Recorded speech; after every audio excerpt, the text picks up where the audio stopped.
News India एक बार फिर हाजिर है अपने ग्राउंड जीरो के हीरोज के साथ। इस खास बुलेटिन में हमारे हीरो बताएंगे हर खबर की जमीनी हकीकत, वो भी ग्राउंड जीरो से। देखिए आप।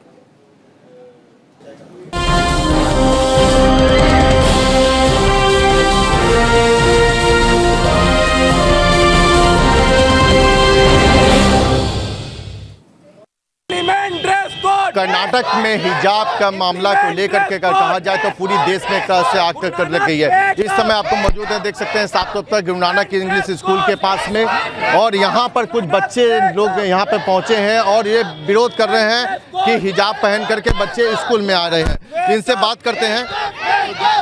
अचानक से पहले अपना नाम बताइए। मेरा नाम हिमांशु है। तो आज किस तरह का आप लोग यहाँ पे विरोध कर रहे हैं? ये देखिए, हम लोग चाहते हैं कि स्कूल में हमारे जो भाई बहन जिसमें पढ़ते हैं उसमें, और हमारे क्षेत्र का एक प्रतिष्ठित स्कूल है, उसमें बच्चे ये अचानक जो कर्नाटका इशू के बाद जो हिजाब चला है, इसमें बच्चों का वो असर ना पड़े, वो कम्युनल रंग ना दिया जाए। यहाँ पे शिक्षा का ये मंदिर है, इसको शिक्षा का ही रहने दिया जाए। बच्चों का यूनिफॉर्म होता है क्योंकि उनके अंदर जाति, रंग, भेद, धर्म से ऊपर उठकर वो सभी एक जैसे दिखे, पढ़ाई करें, समानता के बारे में सीखें और शांति और प्रॉस्पेरिटी के बारे में किस प्रकार अपने देश बनाया जाए उसके सीखें। ये अचानक से जो कम्युनल रंग कौन दे रहा है, बच्चों को बरगला कौन रहा है, और उसके बाद अगर बच्चे हिजाब में अंदर आते हैं तो उनको स्कूल एडमिनिस्ट्रेशन को रोकना चाहिए, उनका कर्तव्य है उनको रोकना।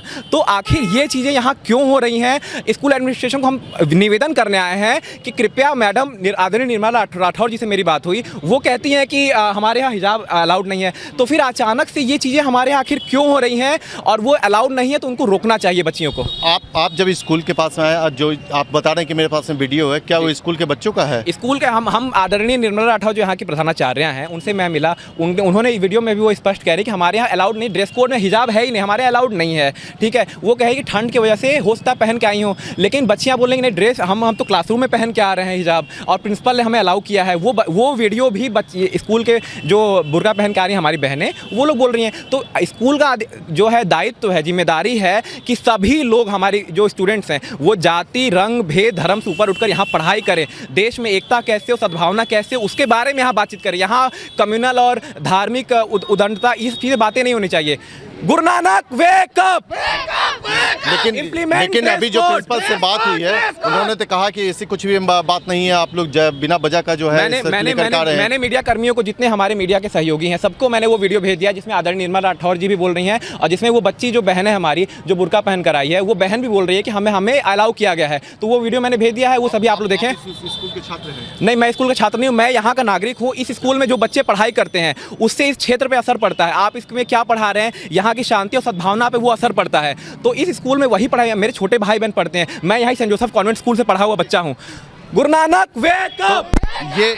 ये जो है कुछ स्टूडेंट हैं जो विरोध करने के लिए यहाँ पहुँचे हैं। हालांकि अभी इस बाबत जो है स्कूल के प्रिंसिपल से बात हुई, उन्होंने साफ तौर पे कहा है कि ऐसी कोई बात नहीं है। देख सकते हैं कि प्रशासन यहाँ पे भी पहुँच चुकी है, लगातार उनसे बात करने की कोशिश कर रही है। तो जिस तरह से हिजाब का मामला अगर कहा जाए तो पूरे जो है देश में जो है फैल चुका है, तो इसको लेकर के जो है यहाँ पर जो है लोग यहाँ विरोध करने के लिए पहुँचे हैं।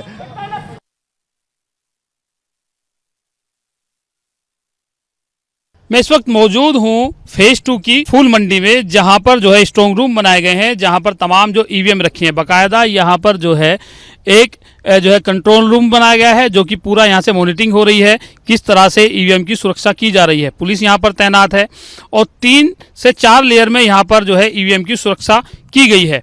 पैरामिलिट्री फोर्स लगाई गई है, पीएससी लगाई गई है, और जो पुलिस है वो भी लगाई गई है। यहाँ आप देख सकते हैं पूरा बैरिकेड यहाँ से किया हुआ है, और इससे आगे किसी को भी जाने की इजाज़त फ़िलहाल नहीं है। और यहाँ पर जो है चप्पे चप्पे पर पुलिस भी तैनात है, क्योंकि जो ईवीएम है तीनों विधानसभाओं की, जो कि गौतम बुद्ध नगर की 3 विधानसभा हैं, दादरी, नोएडा और जेवर, और 1700 से ज़्यादा की ईवीएम है जो यहाँ पर रखी हैं, और 32 सीसीटीवी कैमरे 24 घंटे निगरानी करते हैं, मॉनिटरिंग की जा रही है लगातार। और यहाँ पर जो तमाम जो पार्टियों के जो प्रतिनिधि हैं, उनको भी यहाँ पर जो है उनका ये जो मार्केट है इसके पीछे टेंट लगाकर वो भी यहाँ पर बैठे हैं, क्योंकि किसी भी तरह की गड़बड़ का कोई आशंका ना रहे, कोई आरोप ना लगा पाए ईवीएम को लेकर के। तो यहाँ आप देख सकते हैं कि तमाम जो बैरिकेड यहाँ पर किए हुए हैं, ये पूरा जो एरिया है वहाँ आप सामने देख सकते हैं। नोएडा जो 61 जो विधानसभा लिखी हुई है, इसी के ये जो पूरा एरिया है, ये जो यहाँ पर जो ये बिल्डिंगें बनी हुई हैं, इन्हीं में ईवीएम रखी हुई हैं और ईवीएम 24 घंटे निगरानी में है, पुलिस की निगरानी में है, पैरामिलिट्री फोर्स की निगरानी में है। जो यहाँ पर कैंडिडेट थे उनके समर्थक उनको परमिशन दे करके ईवीएम के सामने जो स्ट्रांग रूम है उसके सामने उनको वो भी बैठे हुए हैं और सुरक्षा को लेकर के किसी भी को भी यहाँ पर आने की इजाज़त नहीं है। बाकायदा 24 घंटे सीसीटीवी कैमरे की निगरानी में ईवीएम रखी हुई हैं और तमाम जो बड़े अधिकारी हैं वो लगातार यहाँ पर आते हैं और चेक करते हैं। लेकिन क्योंकि 10 तारीख को ये ईवीएम खुलेंगी और उसके बाद क्या रिजल्ट निकलता है ये देखने वाली बात होगी। वीडियो जर्नलिस्ट नरेश के साथ संजीव कुमार, न्यूज़ इंडिया, नोएडा।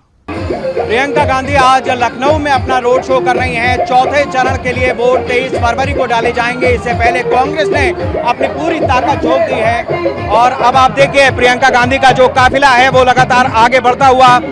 एक गाड़ी पर सवार है प्रियंका गांधी, उनके साथ में बख्शी का तालाब के प्रत्याशी लल्लन कुमार गाड़ी पर सवार हैं। प्रियंका गांधी लगातार लोगों का अभिवादन स्वीकार कर रही हैं और मैं लड़की हूँ, लड़ सकती हूँ के बैंड्स वो लोगों के बीच में दे रही हैं। बड़ी संख्या में यहाँ पर महिलाएं और कार्यकर्ता कांग्रेस के जुटे हुए हैं जो लगातार अपनी बात को रख रहे हैं लोगों के सामने। ये पूरा इलाका बीकेटी सीट के लिहाज से काफी अहम माना जाता है। लखनऊ का ये चिन्हट चौराहा जहां से ये काफिला, ये रथ यात्रा, ये पद यात्रा शुरू हुई और उसके बाद ये लगातार आगे बढ़ती हुई। इसके बाद प्रियंका गांधी लोगों को लोगों के बीच संवाद भी करेंगी। अपनी जगह जगह अलग अलग जगहों पर वो रुक करके लोगों से बीच बीच में बातचीत भी करती हैं। कभी वो गाड़ी से उतर आती हैं और ऐसे में पुलिस की भी जाहिर सी बात है मुश्किलें बढ़ती हैं। लेकिन जिस तरीके से चुनावी चरण आ चुका है अब लखनऊ का, तो यहाँ सियासी पारा भी पूरे उफान पर है। अलग अलग पार्टियों के प्रत्याशी और उनके स्टार कैंपेनर्स लगातार अलग अलग इलाकों में अपना रोड शो कर रहे हैं, जनसभाएं कर रहे हैं। उसी कड़ी में प्रियंका गांधी लखनऊ के इस चिन्हट चौराहे से एक रोड शो के जरिए जनता का समर्थन हासिल करने के लिए कोशिश करती हुई। सुंदरम के साथ शेखर त्रिवेदी, न्यूज़ इंडिया, लखनऊ। हमारे साथ इस समय स्वामी प्रसाद मौर्य जी है। 3 चरणों के चुनाव हो चुके हैं। इस समय जो है चौथे चरण के लिए है। बरेली के रायबरेली वाला जो क्षेत्र है वो भी इनके तहत, हालांकि पूरे उत्तर प्रदेश की समाजवादी पार्टी की इस समय जो है जिम्मेदारी इन्होंने संभाल रखी है। क्या कहेंगे तीसरे चरण के मतदान के बाद? अब आप देखिए, भारतीय जनता पार्टी की उल्टी गिनती शुरू हो गई। पहले ही चरण से उनका सुपड़ा साफ होना तय हो गया है। जैसे जैसे चरण बढ़ते जा रहे हैं वैसे बुरी तरीके से भारतीय जनता पार्टी सत्ता के बाहर होने के किनारे लग रही है। 3 चरणों में भारतीय जनता पार्टी इतनी बुरी तरीके से हार रही है। 3/4 से ज्यादा सीटों पर समाजवादी पार्टी कब्जा करने जा रही है और हम 150 आंकड़ा लगभग 3 चरणों में ही पा चुके हैं। हम तो पहले अनुमान करते थे कि 240 के लगभग हमारे विधायकों की संख्या होगी, लेकिन जिस तरीके से जनता का रुझान देखा अब 300 के पार जाने वाला है और बीजेपी दहाई के आंकड़े में सिमटने वाली है। चौथे आंकड़े में ही इनका बहुत बुरा हाल होने जा रहा है। जैसे जैसे यहां तक कि हम जब योगी जी के गढ़ में जाएंगे तो वहां भी इनको ऐसी पटकनी देंगे कि उनका सारा का सारा घमंड चकनाचूर हो जाएगा। और जो प्रदेश की जनता की गर्मी निकालने की बात कर रहे हैं, योगी जी गर्मी अपने आप निकल जाएगी और जाकर के उत्तर प्रदेश की कुर्सी छोड़ करके यह गोरखपुर मठ के मठाधीश की कुर्सी पर बैठेंगे। कल जिस तरह से अंतिम सवाल है, कल जो है मुख्यमंत्री ने भी निशाना साधा और कहा कि उत्तर प्रदेश में जितना भी ओबीसी बैंक है ये सारा जो है वो भारतीय जनता पार्टी के कामों को और उनकी जो प्रधानमंत्री की योजना रही है उनको लेकर है। आप चूंकि ओबीसी बैंक के बड़े नेता हैं, क्या देखिए, योगी जी के पाप का घड़ा भर गया है। दलित विरोधी, पिछड़ा विरोधी, गरीब विरोधी, किसान विरोधी, बेरोजगार नौजवान विरोधी, छोटे मध्यम व्यापारी विरोधी, उनका चरित्र और चेहरा दोनों बेनकाब हो गया है और इसलिए अब कोई भी रोना रोए, उनका कोई दांव चलने वाला नहीं है। हरिराम के साथ अभिनव पांडे, न्यूज़ इंडिया, लखनऊ। उत्तर प्रदेश में 3 चरणों के चुनाव हो चुके हैं और लगातार अखिलेश यादव आरोप लगा रहे हैं कि 3 चरण में तो जो गर्मी ठंडी करने वाली बात थी वो तो गर्मी गायब हो गई, और खास तौर पर देखा जाए आगे के चरणों में तो बीजेपी साफ हो जाएगी, ऐसा कुछ है क्या सर?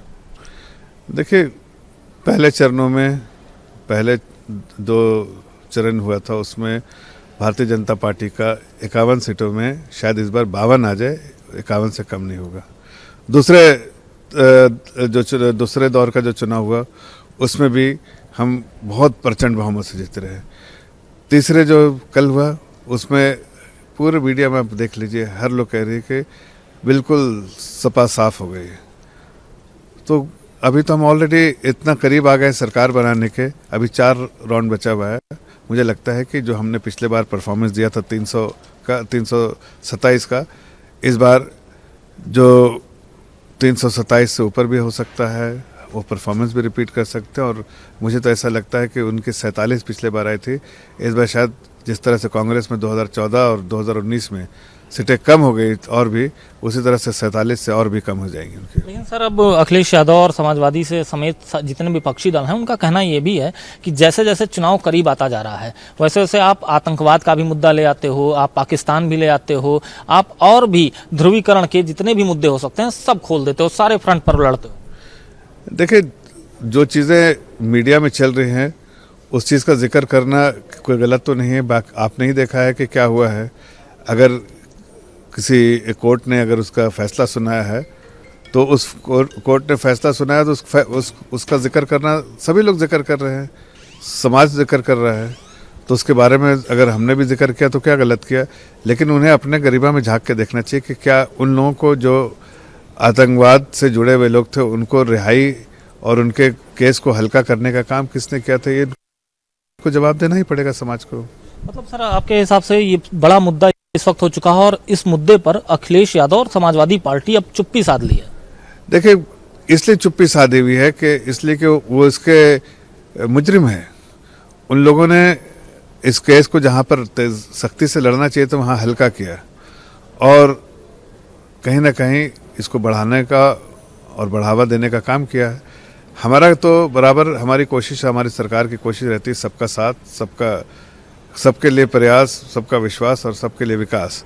लेकिन कुछ ऐसी पार्टियां हैं जिनको अपने परिवार से कभी मौका फ्री मिला ही नहीं है, मौका कि दूसरे समाज के दूसरे वर्गों को देख पाए, और जब देखते हैं तो वैसे वर्गों को देखते हैं जहां पर उनको समाज को तोड़ने का काम करती है, उन ताकतों के साथ वो जुड़ जाते हैं। धन्यवाद। हमारे साथ बातचीत कर रहे थे जफर इस्लाम साहब, आप राज्यसभा सांसद हैं भारतीय जनता पार्टी का, और उन्होंने सीधे तौर पर अखिलेश यादव पर निशाना साधा और अखिलेश यादव पर निशाना साधते हुए कहा कि परिवारवाद को बढ़ावा देते हैं। कई मुद्दे हैं इस बार के चुनाव में, खास तौर पर जिस तरह से आतंकवादियों को रिहाई करने का मुद्दा जो उठाया है भारतीय जनता पार्टी ने, उस मुद्दे पर अखिलेश यादव समेत पूरी सपा चुप्पी साधे हुए है। और आखिर क्यों चुप्पी साधे हुए है ये बताना होगा अखिलेश यादव को। इसके अलावा उन्होंने कहा यूपी के रण में जीत रही है भाजपा, आगे के भी जो चरण बचे हुए हैं उसमें भी भाजपा की परफॉर्मेंस बहुत ही अच्छी होने वाली है।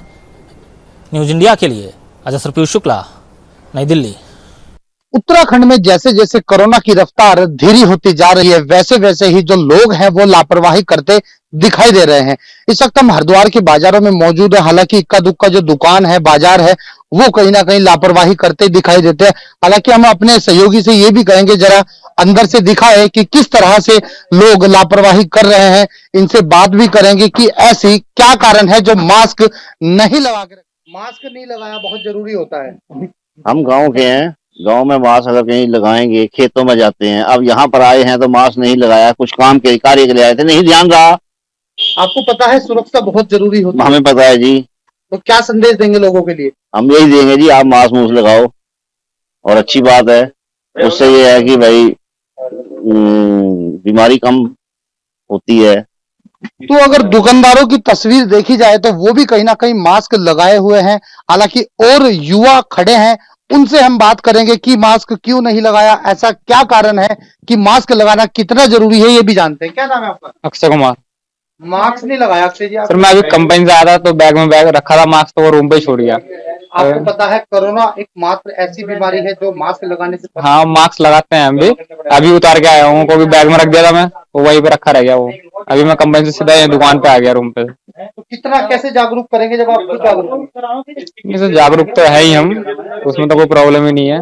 मास्क तो हम यूज करते ही हैं, उसमें कहने की कोई बात ही नहीं है, सभी लगाना चाहिए, हम भी यूज करते हैं। तो ये लोग थे हमारे साथ, युवा थे, हालांकि कुछ ने मास्क लगाया है तो कुछ ने नहीं लगाया है। हम अपने चैनल के माध्यम से भी यही कहेंगे कि अभी खतरा टला नहीं है, मास्क लगाकर ही आप सुरक्षित रह सकते हैं। अपने सहयोगी परवेश के साथ मैं संजय पुंडीर, न्यूज इंडिया, हरिद्वार। हमारे साथ मौजूद हैं उत्तर प्रदेश सरकार में मंत्री और कृषि अनुसंधान के अध्यक्ष कैप्टन विकास गुप्ता, जिन्होंने सबसे पहले जो कि सेक्टर 93 में जो सुपरटेक के ट्विन टावर हैं उसमें सबसे पहले आवाज़ उठाई, कार्रवाई कराई, और अब क्योंकि सुप्रीम कोर्ट ने डिसीजन दिया है कि उन टावरों को गिरा दिया जाए, तो हमारे साथ मौजूद हैं कैप्टन विकास गुप्ता जी। उनसे जानेंगे, सर ये बताइए, आपने पहल की थी और कैसे पकड़ा ये सुपरटेक का, जिस तरह से उसने इसमें पूरा जो है नियम कानूनों को ताक पर रखा, लोगों की गाड़ी कमाई को जो है चूना लगाया? जी देखिए, क्या था कि वहाँ पर सुपरटेक एमराल्ड कोर्ट में वहाँ की जो RWA ने ये हाई कोर्ट में एक पिटीशन दाखिल की थी, और RWA की पिटीशन पर ही पहले हाई कोर्ट ने उसको डेमोलिशन का ऑर्डर पास किया था। तो RWA में ही एक आर्मी के ही अफसर थे, कैप्टन उदय भान सिंह तेवतिया। कैप्टन उदय भान सिंह तेवतिया ने एक बार मुझे बुलाया और उन्होंने मुझे बताया कि इस तरीके का भ्रष्टाचार इसमें हो रहा है। तो अब मैंने इस विषय को उस समय सोशल मीडिया पे काफ़ी डाला था और काफ़ी लोगों ने उसको देखा था। देखिए, मैटर सीधा साधा है, ये अथॉरिटी के सीधे भ्रष्टाचार का विषय है, और एक ऐसा भ्रष्टाचार कि सुपरटेक एमराल्ड कोर्ट बिल्कुल एक्सप्रेस वे पर है, और RK अरोड़ा ने सरेआम हाईवे के किनारे टावर को उसने खड़ा कर दिया, जबकि उस टावर की कोई NOC नहीं थी, उस टावर के स्ट्रक्चर का डिज़ाइन का सर्टिफिकेट नहीं पास था, और जो उसने स्ट्रक्चर की डिज़ाइन का सर्टिफिकेट नोएडा अथॉरिटी में दिया वो भी फर्जी था। IIT रुड़की का जो दिया था स्ट्रक्चर, आप अंदाजा लगा लीजिए, इतनी ऊंची बिल्डिंग, 60 मंजिला ऊंची बिल्डिंग का स्ट्रक्चर का डिज़ाइन फर्जी, फायर की NOC फर्जी, और सारा जितना भी उसका पूरा घोटाला था। देखिए, इसमें विषय सीधा साधा है कि मैं इस RK अरोड़ा को सबसे पहले और सबसे ज़्यादा घटिया बिल्डर इस पूरे NCR का मानता हूँ। ये इतना घटिया बिल्डर है संजीव जी, मैं आपको बता देना चाहता हूँ कि ये क्या करता है कि इसका अथॉरिटी के, उस समय के अथॉरिटी के अफसरों से, तत्कालीन अफसरों से इसकी इतनी गहरी साठगांठ थी कि इसको किसी चीज़ का कोई डर नहीं था। ये पहले काम गलत करता था, और फिर जब उसको कोई अगर किसी को अगर कहीं कोई अगर कोई पकड़ा पकड़ाई होती थी या कहीं कोई विषय मीडिया में आता था, आप जैसे पत्रकार उठाते थे, तो तुरंत उसकी लीलापोती करने के लिए उसको अथॉरिटी की फाइलों में रेगुलराइज करवा दिया करता था। तो जाहिर सी बात है, क्योंकि जिस तरह से सुप्रीम कोर्ट ने इस पूरे मामले में निर्णय लिया और कहा कि इन दोनों टावरों को गिरा दिया जाए, इससे जो तमाम ऐसे बिल्डर हैं जो कि लोगों की गाड़ी कमाई के साथ खिलवाड़ करते हैं, नियम कानूनों को ताक पर रखकर जो है अवैध तरीके से निर्माण करते हैं, तो उन बिल्डरों को भी एक सबक मिलने की जो है उम्मीद है। वीडियो जर्नलिस्ट नरेश के साथ संजीव कुमार, न्यूज इंडिया, नोएडा। इस वक्त हम मौजूद हैं नोएडा के सेक्टर 93A में, जहां पर सुपरटेक बिल्डर के जो ट्विन टावर्स हैं वो खड़े हुए हैं, जिनको सुप्रीम कोर्ट ने ध्वस्त करने का आदेश दिया है। हालांकि इससे पहले इलाहाबाद हाई कोर्ट ने भी इस ट्विन टावर्स को गिराने का आदेश दिया था, जिसको बरकरार रखते हुए सुप्रीम कोर्ट ने भी आदेश दिया कि इन टावरों को ध्वस्त कर दिया जाए, क्योंकि ये टावर नियम कानूनों को ताक पर रखकर बिल्डर ने बनाए थे। हालांकि इस पूरे मामले में बिल्डर ने नोएडा विकास प्राधिकरण के तत्कालीन अधिकारियों के साथ साठगांठ की और उसके बाद इन टावरों को यहाँ पर खड़ा किया। ये आप देख सकते हैं कि यहाँ पर जो है सुप्रीम कोर्ट का जो आदेश है और जो रिट संख्या है वो बाकायदा यहाँ पर जो है नोटिस चस्पा किया गया है, और इसी के साथ साथ इसको गिराने के लिए बाकायदा एडिफाइस इंजीनियरिंग जो कंपनी है उनको टेंडर दिया गया है कि वो कंपनी इन दोनों टावरों को ध्वस्त करेगी, क्योंकि ये जो टावर हैं अवैध तरीके से बनाए गए थे। हालांकि जो सुप्रीम कोर्ट ने कहा है कि इन टावरों को गिरा करके और जो बायर्स हैं उनका पैसा सुपरटेक वापस करे। आपको बता दें कि सुपरटेक ने इन टावरों को बनाने के लिए पहले 444 जो फ्लैट की अप्रूवल ली थी, और उसकी जगह पर उसने FIR बढ़ाते हुए इसमें 1904 फ्लैट बना दिए थे। ये टावर 32 मंजिला हैं, जिनको गिराने की प्रक्रिया शुरू हो चुकी है। आप देख सकते हैं वहाँ पर जो कंपनी है उसके कर्मचारी यहाँ पर तोड़फोड़ कर रहे हैं, क्योंकि पहले जितना भी इसमें लोहे का सामान लगा हुआ है, इसमें जो ग्रिल्स हैं, इसमें जो तमाम जो लोहे का जो सामान है उसको निकाला जा रहा है, ताकि इसको फिर ध्वस्त कर दिया जाएगा और बाकायदा इसमें डायनामाइट लगा करके इसको उड़ाया जाएगा। वीडियो जर्नलिस्ट नरेश के साथ Sanjeev Kumar, news India, Noida. ABG shipyard के पूर्व चेयरमैन ऋषि अग्रवाल आज सीबीआई मुख्यालय पहुंचे। सीबीआई मुख्यालय पर तकरीबन सुबह 10:30 बजे जब वो अंदर गए तो उनसे पूछताछ की प्रक्रिया शुरू हुई। पूछताछ के दौरान तकरीबन 100 क्वेश्चन जो हैं वो अग्रवाल से किए गए। सीबीआई ने जानना चाहा कि दरअसल 28 बैंकों से 22,000 करोड़ रुपए की जो अवैध निकासी एक तरीके से की गई थी, वो पैसे कहां इस्तेमाल किए गए हैं। हालांकि एबीसी शिपयार्ड की अगर मैं बात करूं तो ये कंपनी गुजरात के सूरत से शुरू की गई थी और उन दिनों कंपनी लगातार फायदे में चल रही थी।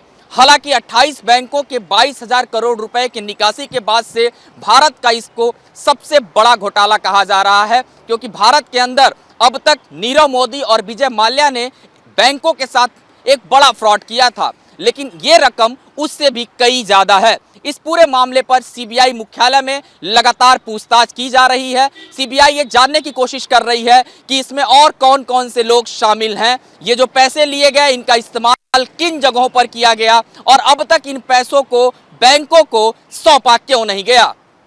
गौरव मिश्रा, न्यूज़ इंडिया, दिल्ली। कर्नाटक के शिवमोगा में कल देर रात बजरंग दल के कार्यकर्ता की हत्या के बाद पूरे इलाके में तनावपूर्ण माहौल है। हालांकि इस पूरे मामले में 2 आरोपियों को पुलिस ने गिरफ्तार किया है। सरकार का कहना है कि उन आरोपियों से पूछताछ लगातार जारी है। वहीं इस पूरे मामले के बाद पूरे इलाके के आसपास के स्कूल और कॉलेजों को अगले 2 दिनों तक बंद करने का आदेश जो है वो जारी किया है। हालांकि पूरे मामले को लेकर बजरंग दल के कार्यकर्ताओं ने कर्नाटक के कई इलाकों के अंदर प्रदर्शन भी किया है, लेकिन दूसरी तरफ तमाम पार्टियों के जो राजनेता हैं वो इस पूरे मुद्दे को हिजाब विवाद से जोड़कर देख रहे हैं। हालांकि अब देखने वाली बात यह होगी कि आखिर इस पूरे इलाके में कब तक जो स्थिति है वो शांतिपूर्ण बन पाएगी, क्योंकि लगातार कर्नाटक के मुख्यमंत्री इस घटना के बाद कर्नाटक के अंदर लोगों से शांति की अपील कर रहे हैं। लेकिन लगातार पहले हिजाब विवाद और अब कर्नाटक के शिवमोगा में जिस तरीके से बजरंग दल के कार्यकर्ता की हत्या की गई है, ये दोनों ही मामले लगातार कर्नाटक के अंदर तूल पकड़ते जा रहे हैं। कैमरा पर्सन मनीष के साथ नमित त्यागी, न्यूज़ इंडिया, दिल्ली।